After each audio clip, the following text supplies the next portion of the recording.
All right, so we will get started with a grounding meditation. So, coming into any comfortable position for this first practice.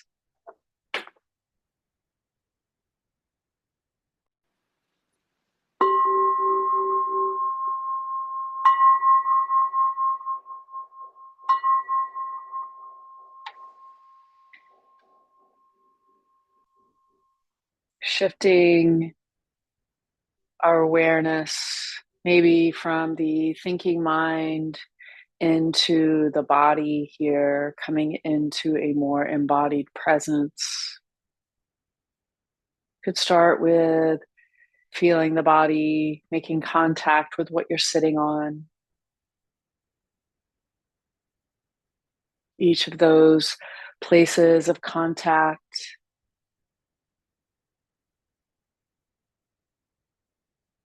feeling your feet and what your feet are touching.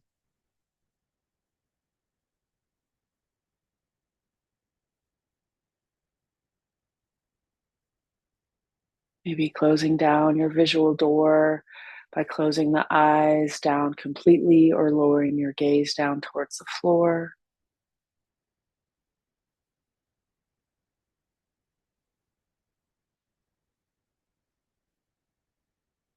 Noticing how your breath feels right now. If the breath feels tight or if it's hard for you to connect to your breath, maybe a few deep breaths would be helpful. Inhaling through the nose and exhaling out the mouth.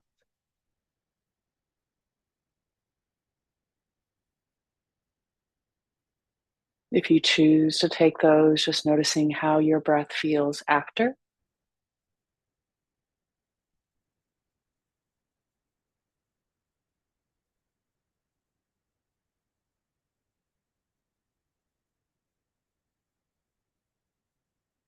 Feeling the movement of the body as you breathe. Ribs expanding and softening. Belly rising and falling.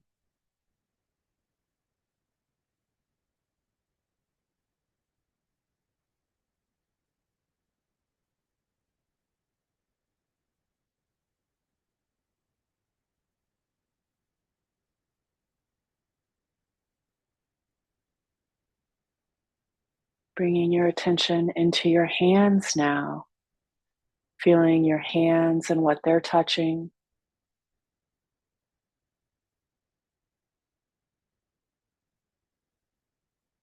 Maybe feeling your energy in your hands, your heartbeat in your fingertips.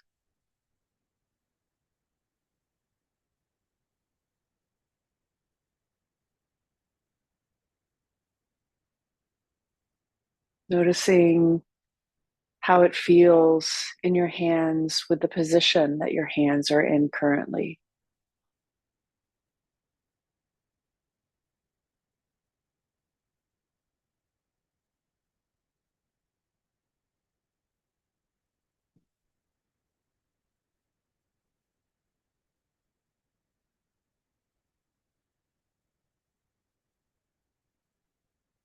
And now letting the awareness expand into more and more of your body.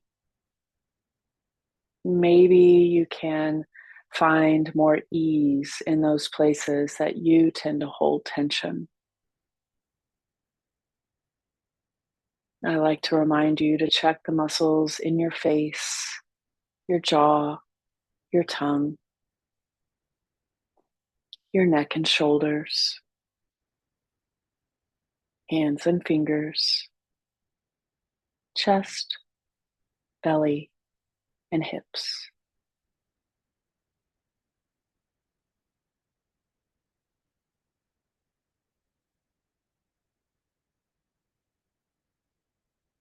Bringing some ease into your physical body could help you to bring some ease into your practice. Softening, gentleness in the body, gentleness in the heart and the mind.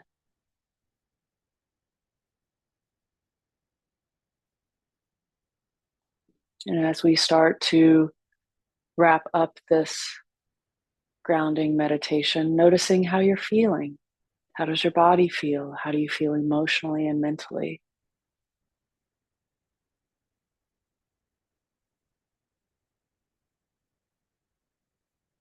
Noticing how your breath has changed, if it has.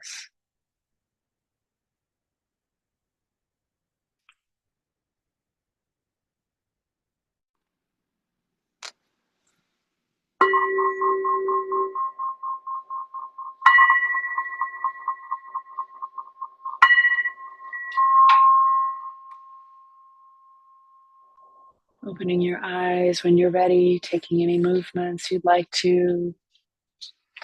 Now that we're experts in mindful movement, right? Is there anything that you can do here to help your body to settle in?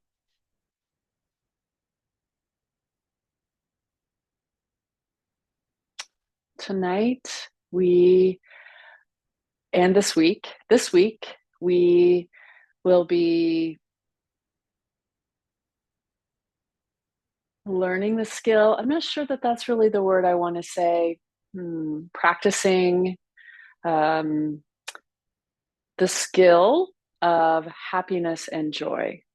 And like just saying that, it sounds a little awkward even to come out of my mouth to hear myself say that, is practicing the skill of happiness and joy. And I think there's a couple of reasons why I feel, that I'm not sure that those are really the words that I want to use, or if those words, really, really fit. But on the other hand, they really do. So, like, the world right now is, um, might feel unsettling, um, and scary. And there could be, a lot of fear and uncertainty about what's next or what the future looks like. Um, and, here we are, talking about happiness and joy. And, maybe there's some level or some resistance to that,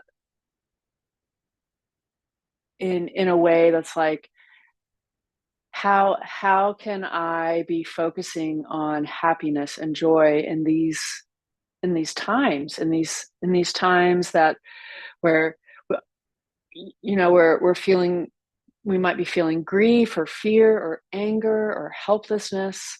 How can I be focusing on happiness and joy? And to that, I would say, um, it's a balance.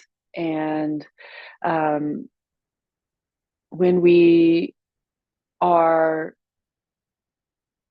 focusing on this topic, it isn't to replace the grief or the fear or the helplessness. It's to ensure that we have balance. And so what we are moving towards here is being present for everything and having awareness to maybe any ruts that we might be in. I'll just call it a challenging time, right? We've got the whole world right now, in my opinion, is in a challenging time. But just in our human life, we go through challenging times as we go through different weather systems throughout our life. So right now we have something big and bold in everyone's attention right now. But these practices are just as useful and relevant and effective for the day-to-day challenges and for our life challenges, our human challenges. So again, I want to say that this mindfulness of happiness and joy does not mean that we are ignoring suffering. What we're doing in these practices is having awareness. So I know I've said this before, and this is just another example, is all of these skills that we learn in these foundations of mindfulness are not intended to stand alone. They are intended to all work together. So we will be using our mindfulness, our awareness, to notice when we are suffering. And, mindfulness of thoughts, mindfulness of emotions. And then we're going to learn some skills this week to help to cultivate happiness and joy. So joy is not the opposite of sorrow. We can have both things at the same time. And so this is really where our awareness comes in, specifically awareness of emotions and using our self-regulation tools that we have been learning to help to find that pause, to help to regulate our nervous system so that we can move forward. A lot of times when we have loss, we have that that pain, that pain of the grief of the loss, and at the same time, we can have happiness and joy from the experience of being with that being and having an attitude of gratitude, right? So I'm repeating all of these things that we learn throughout these foundations. Additionally, I think that equanimity is sprinkled on top of this Sunday, this mindfulness Sunday. I love ice cream, so why not use an ice cream analogy here? And equanimity is allowing what is taking the joys and sorrows of life and remaining balanced in our body, in our emotional state, and in our mind state. So we practice these tools to stay balanced so that we don't get swept away with these strong emotions. What my experience is before I practiced mindfulness, before I really understood what mindfulness of thoughts and mindfulness of emotions was, I would start to feel down. I would very self-critical and start those ruminating thoughts, and shame comes in, and then I start this downward spiral. this was my previous life, um, um, starting this downward spiral of feeling bad and feeling shame and then feeling worse and then feeling worse and worse and worse and dropping into this very dark place, and then trying to live life from that place. And it was just very negative, very heavy. I was very reactive. I did not have emotional resilience. And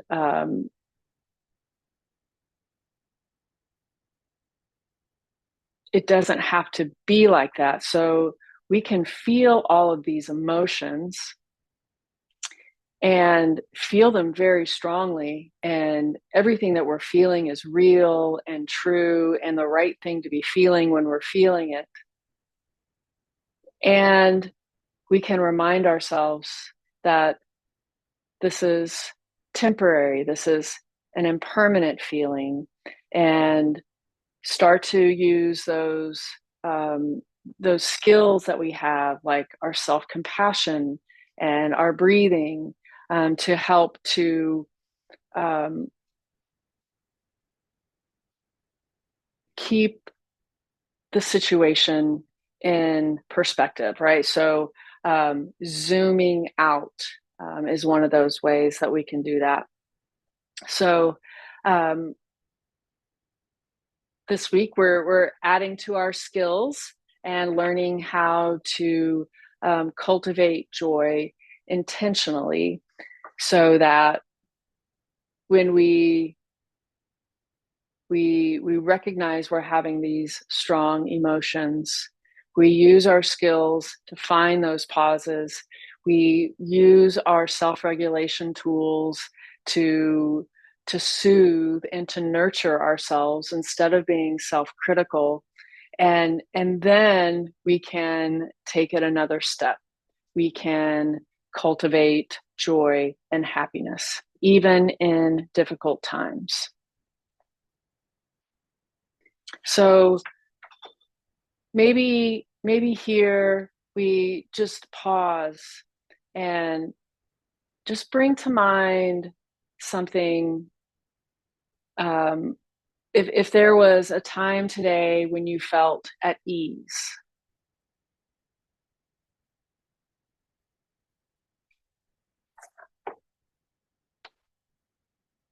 no matter how small, just noticing how it feels to even reflect on that.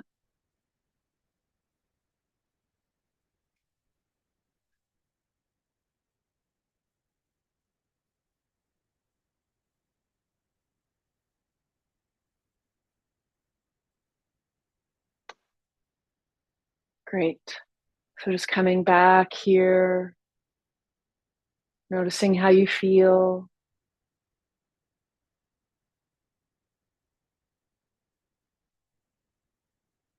So again, our mindfulness practice is intended to help us to see clearly, respond skillfully, and expand our window of tolerance. So now we're going to go in a little deeper to what is happiness. So if you just start to kind of think about happiness, you know, there's different flavors of happiness, like happiness of deep peace, happiness like cheer and excitement, happiness of contentment, happiness like there's a well-being with everything in life. Also, there is happiness with a cause. So this one is linked to changing conditions. Situational happiness, where you like the current situation and you feel happiness. So, this is like, the reaction of happiness, right? So, everything's going great. And so, yeah, we're happy. The other happiness, or another happiness, is happiness without a cause, happiness for no reason. It's not dependent on anything. This is a place of freedom. And again, it's a very close relative to equanimity. It's a space that has the freedom to be with everything. So let's talk a little bit. Let's go back just a few points ago and talk about conditioned happiness, because I think it's important to, again, talk about our negativity bias, which is part of our evolution. It used to be very, very important, just even a couple of 100 years ago, right? It was very important to pay attention to survival, right? It was a risky place to be, right?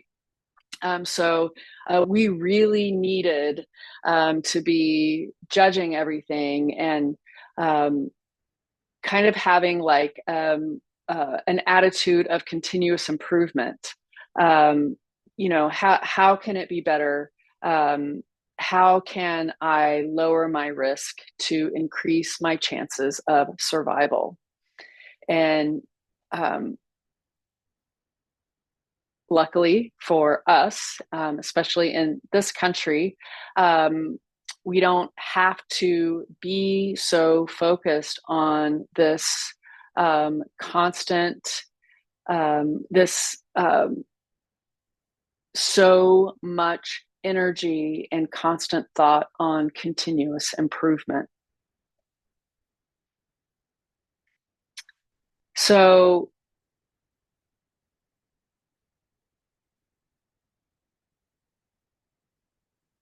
we get to give ourselves a break. So this is just a pattern. This is a state of mind that we can grow our awareness around. Am I being super critical? Do I have expectations that haven't been met? Am I only allowing myself to be happy if things turn out exactly the way that I intended them to turn out? And if we go through life in that way, then happiness is very fleeting. Um, our mood is very up and down. So what these skills are giving us is freedom from that. They're unlocking us from that cage of conditioned happiness. So another inquiry question for you to ponder here, maybe closing your eyes. What are your blocks to happiness? Consider what is between you and happiness right now.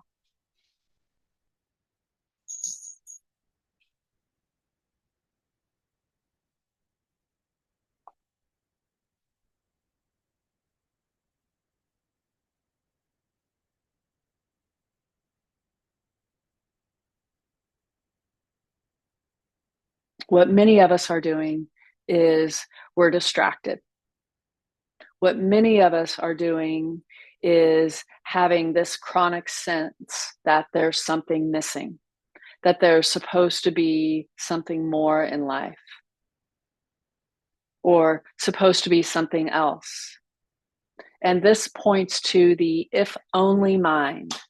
If only I had that job, or if only I had that kind of relationship, or if only I just felt better right now, then everything would be okay. Or if I could do this, or if I could do that, if I had financial security. So just take another moment here. Do you have if onlys right now?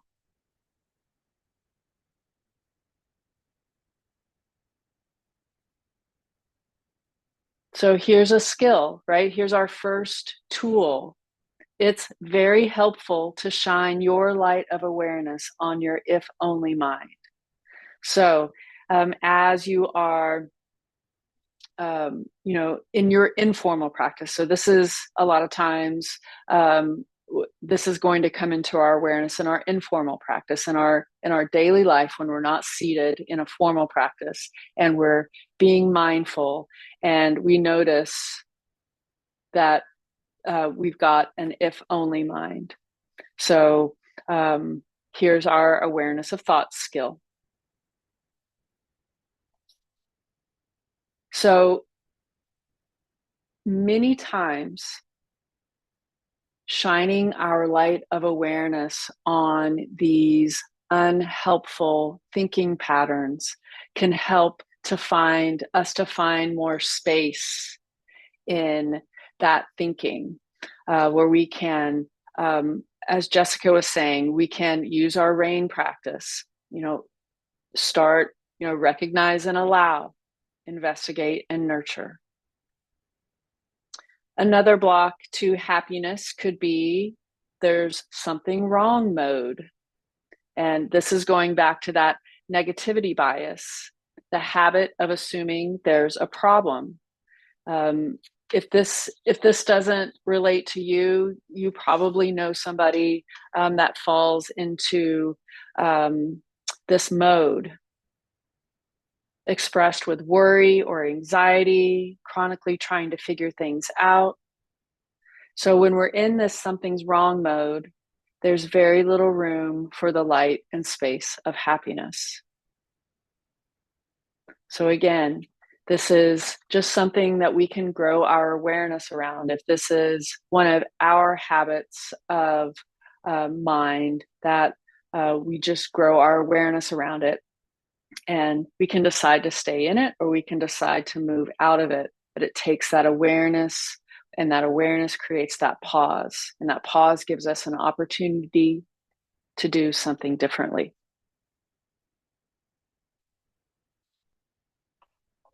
So a little more on that, because I think this is so great. We often have a state of mind that we are here and we're on our way there.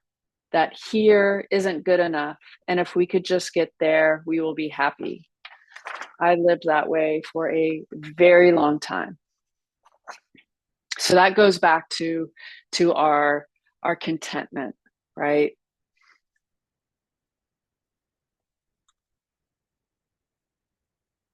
So how do we bring our practices to those blocks, and how do we cultivate an atmosphere that's helpful? So again, it's mindfulness, shining our light of awareness to it, helping to identify those states, and that increased awareness can help to dissolve those states. I like to think of it as like those states are a fog. So like a fog in the mind, and our light of awareness is the sun shining on the fog. And we all know what sun does to the fog, right? It helps it to dissolve, or makes it dissolve.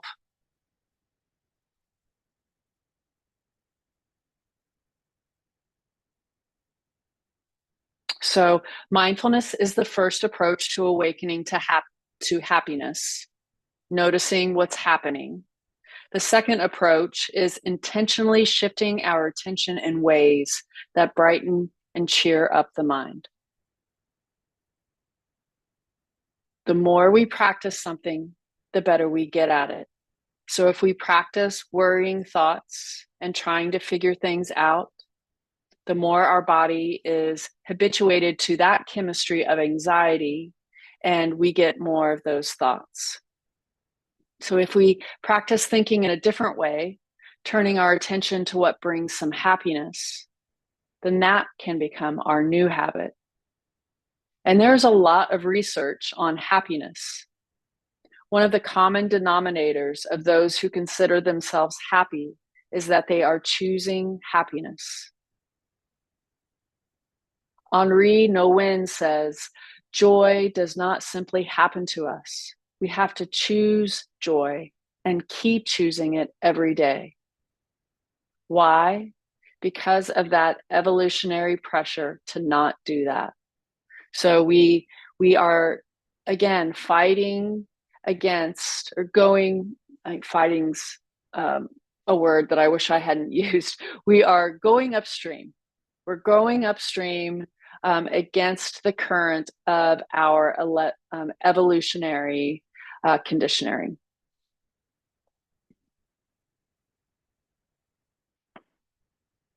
So let's see if we can generate some feelings of happiness and joy here intentionally.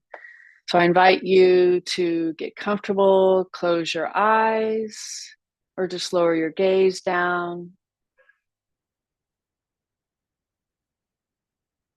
Sense what happens to you when you let yourself offer a phrase of loving kindness.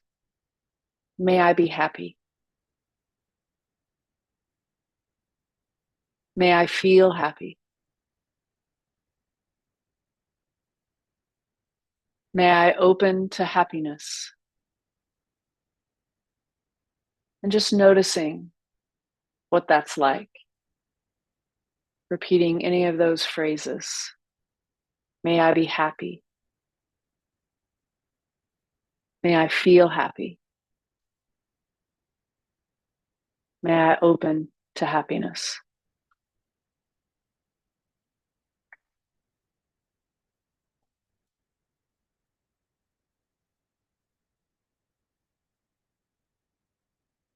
Opening your eyes if they were closed. So this is one of the first steps to cultivating this happiness, is this intention towards it, to recognize if the intention is not there so that we have the choice about it.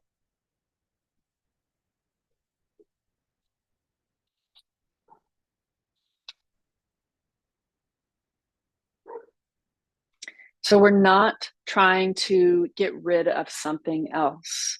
So if we're feeling fear, if we're feeling grief, sorrow, it's not that we're trying to get rid of that. Our practice here is opening up ourselves to something bigger. That can we hold that grief and allow that fear and grow and move with happiness and joy.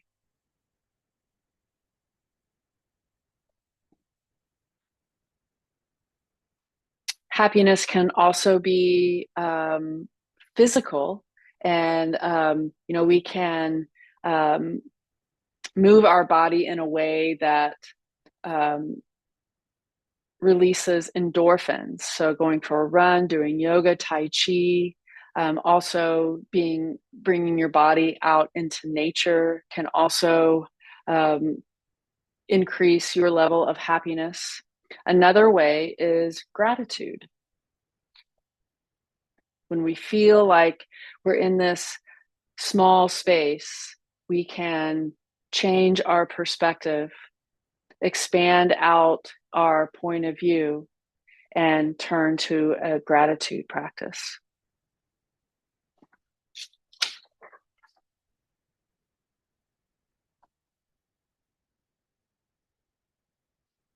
Another way are acts of kindness, helping someone.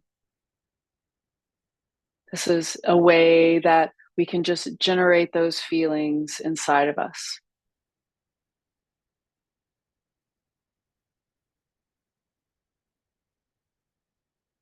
So our mindfulness practice helps us to learn how to pause.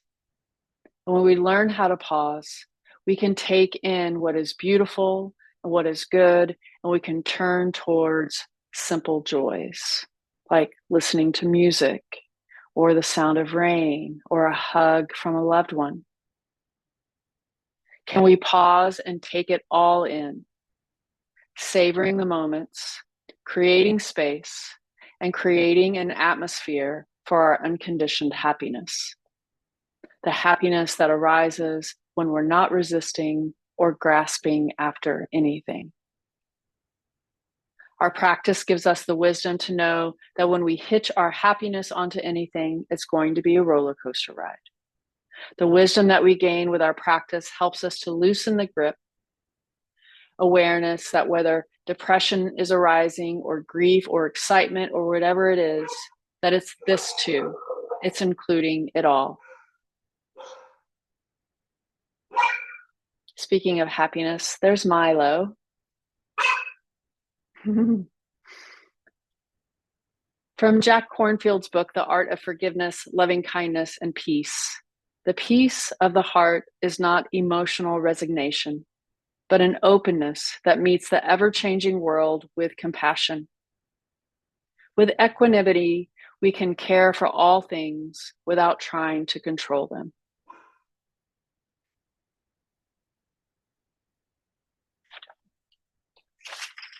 All right, yogis. Does anyone have any questions? We are getting ready to do a formal practice, but I'd like to just take a pause here and see if anyone has any questions. I'll just open.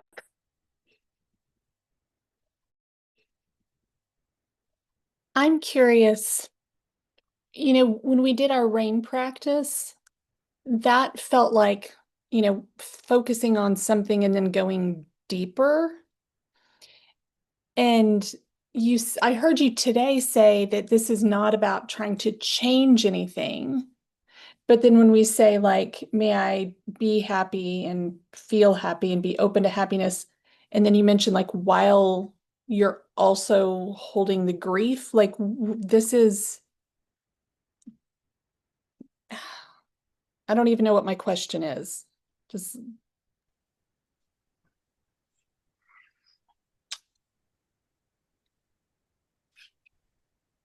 So I want to say a couple of things to that.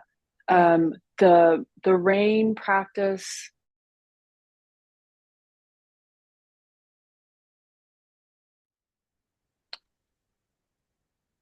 for me, it's understanding the depth of the emotion that I'm feeling. So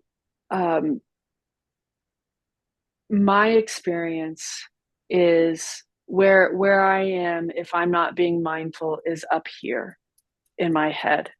And when I'm experiencing a strong emotion or a challenging situation, or if I'm feeling stuck in a situation that is not good for my well-being, if I'm not being mindful, I am just all up here in my thoughts, either ruminating thoughts or self-critical thoughts or self-judgment thoughts. And that for me is when I start this spiral. So my understanding of the rain practice and what we're doing is that rain practice is we're saying, okay, this is a situation, and we're moving from the thinking mind and we're coming down into the body. And we start to feel that emotion in the body. And number one, I think that helps us to disconnect from the thinking patterns. For me, what it did for me is a lot of times what my situation is, there's a very deep seated issue that I need to resolve, that if that I wasn't aware of. And so I've got this situation, and maybe a problem with a relationship, and if I can pause and investigate where I'm feeling that, and allow that and notice where I'm feeling that in the body, and start to ask some of those inquiry questions. What is really happening right now? What am I believing right now? I start to get closer to my limiting beliefs. So that is how I think it's intended to be practiced. And then applying that nurturing, that self-compassion, to again, it's like these two poles for me. When I'm not being mindful, I'm in critical thinking, ruminating thoughts, and spiraling downward. If I can use my RAIN practice, allow and then start to investigate, become aware that what I'm feeling is a reaction from a limiting belief, and then start to add that nurturing, that self-compassion, that I've just isolated that and it's just here. It's just this thing. And I didn't do that. So that's my understanding, and how I find it to be effective. Um,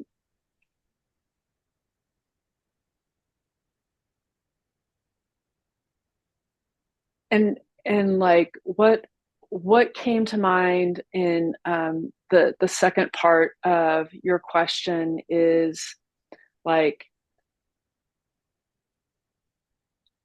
you know, if I'm feeling a strong emotion like fear or grief, and then I can bring some gratitude into my attitude, um, it just helps to balance that out. And that's just an example. Again, we're not trying to get rid of anything. We're using our mindfulness skills to help us to pause and stay present, in the present moment. I think a lot of times, again, what happens when we have these strong emotions is, you know, maybe we go to that worst case scenario and just start this doom thinking, right? Or we go back and we're, you know, what if I had done this and what if I had done that? And those things aren't helping us to process what we're feeling, right? So we can continue to feel it, and we can add in some practices to help us to stay more balanced. And again, my understanding, and I'm not saying I'm an expert on this, but my understanding is the more and more we do this, the more emotionally resilient we're going to be. And when we go through these challenges in life, you know, um, maybe this big swing of mountains and valleys becomes more, foothills, and because we're building, we're increasing our window of tolerance. We are improving our emotional resilience by adding these practices that help us to basically not suffer so much. So let's practice. So any comfortable position here.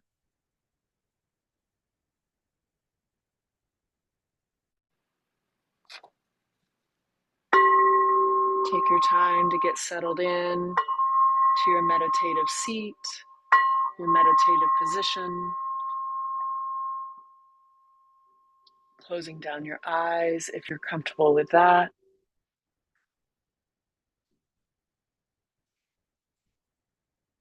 And in this practice, we are consciously cultivating the natural well-being and joy that we were born with, using mindful attention. Without efforting to make something happen, we can invite well-being and joy by simply inclining our mind in that direction as we connect with what brings us delight and appreciation. Letting ourselves mindfully relax into it when it's here. Our own well-being and joy can be a gift to others as it awakens those qualities in those around us.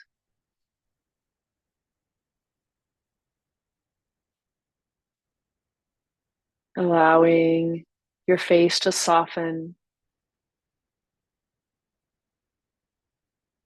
and just letting that softness roll down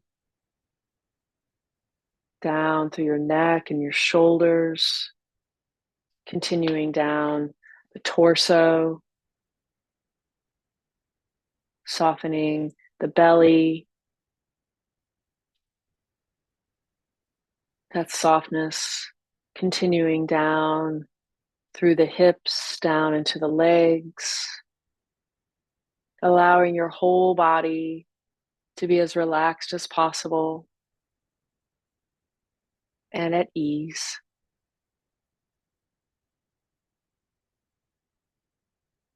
I invite you to allow a half smile to form on your face, slightly upcurling the lips, and just notice how this affects your mind.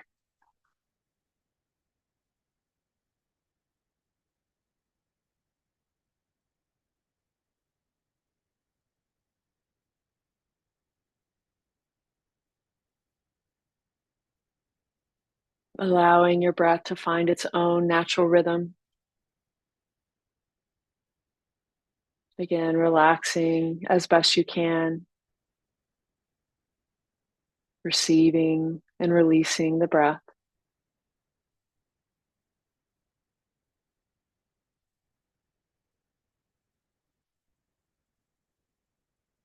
Now bring to mind something that brings you joy.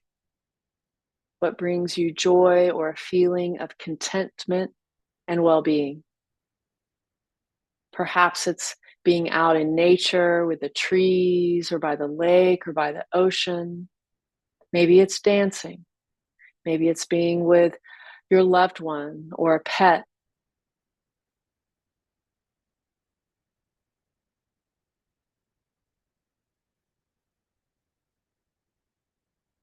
Recall a time when you experienced this feeling of well-being without trying to make anything happen. Just relax and enjoy the memory. And notice how it feels in your body as you recall the experience.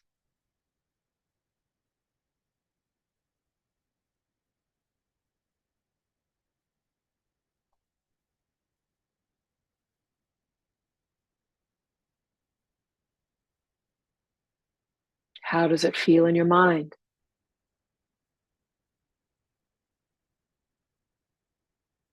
Notice how it feels in your heart. Letting your awareness rest in this feeling of well-being, this feeling of joy.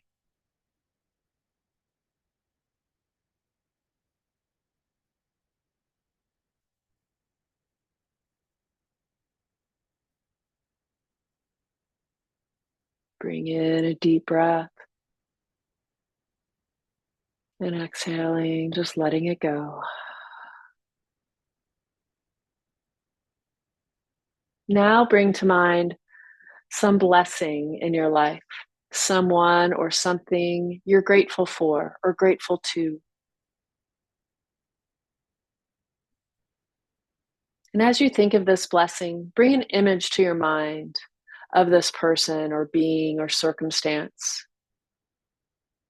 seeing as much detail as you can. I invite you to say a silent thank you right from your heart to that being or to that life, that circumstance.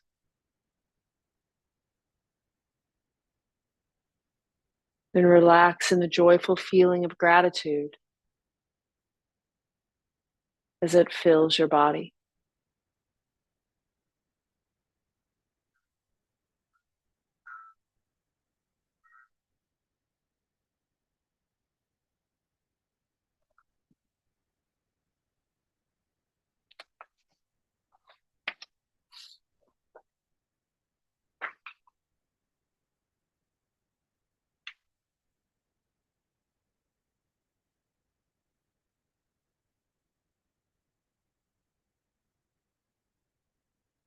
Feeling your breath as it moves through you.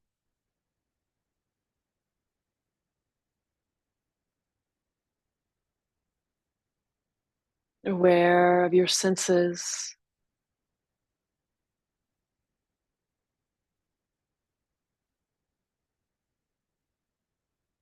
aware of the miracle of the human body and all the processes that are keeping your body alive right now.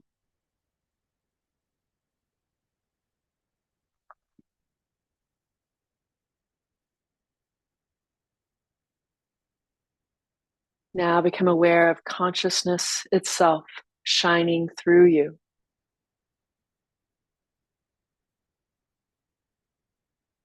Let yourself relax and receive life as it moves through this form called you.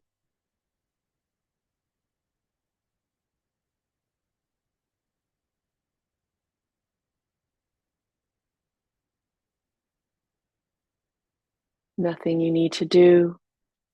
Let yourself simply enjoy the fact that you are alive.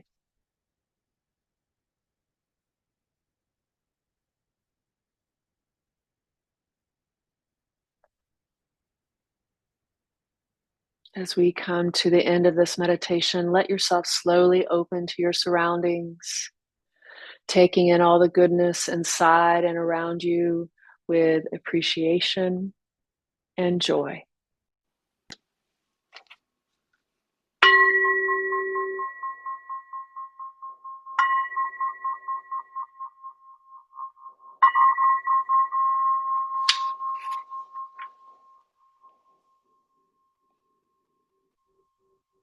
Coming back into your space fully, opening your eyes when you're ready, taking any movements that sound and feel good to your body.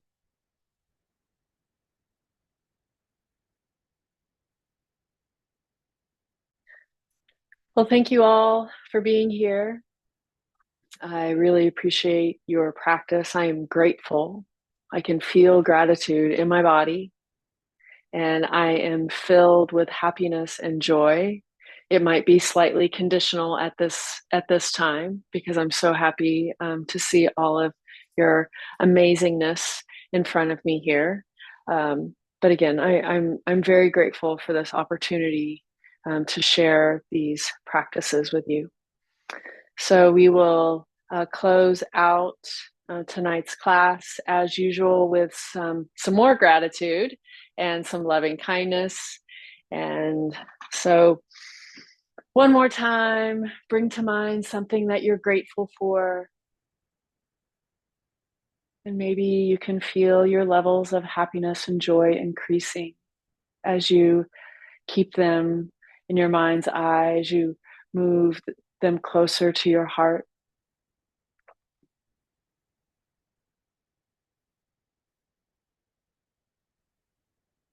And I'll send you off with some metta. May you be safe from inner and outer harms. May your heart be free and full of love, joy, and compassion. The light and love in me sees and bows to the light and love in all of you. Namaste.